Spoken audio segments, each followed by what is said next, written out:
একটি গাছে টুনি আর টুনির ছানারা একসাথে থাকে। একদিন টুনি খাবারের খোঁজ করতে করতে অনেক দূরে চলে যায়।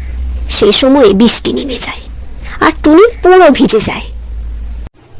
আমাকে কোথাও বসে ডানাগুলো শুকাতে হবে, না হলে আমি উড়তে পারবো না ঠিক করে।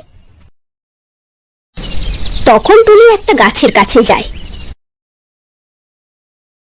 মিষ্টি আম গাছ, তুমি আমাকে তোমার ডালে কিছুক্ষণ বসতে দেবে?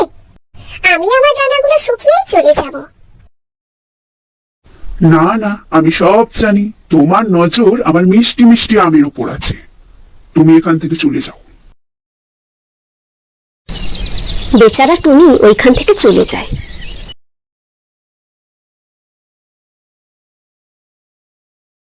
টুনি আবার একটা অন্য গাছের কাছে যায়।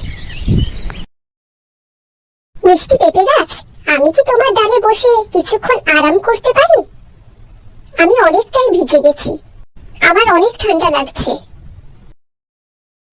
না না, আমার কাউকে ভালো লাগে না নিচের উপর বসাতে। আর তাছাড়া আমার পেঁপে অনেক মিষ্টি। যদি তুমি খাও তাহলে আমার ভালো লাগবে না। তুমি এখান থেকে চলে যাও। টুনি বেচারা ওখান থেকেও চলে যায়।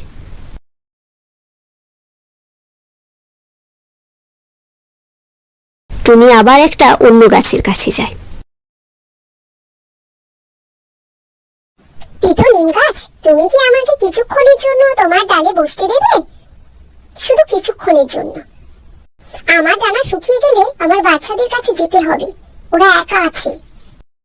কেন নয়, এসো, তুমি আমার ডালে বসো। কিন্তু আমায় ক্ষমা করো, তোমার শুকানোর জন্য আমার কাছে কিছুই নেই। টুনি পাখি তো খুব খুশি।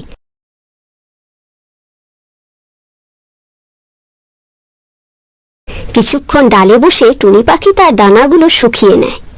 তারপর নিম গাছকে ধন্যবাদ দেয়।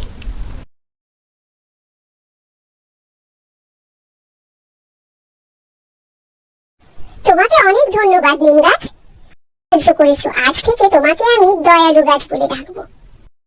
তারপর টুনি নিম গাছকে ধন্যবাদ দিয়ে সেখান থেকে চলে যায় তার ছানাদের কাছে।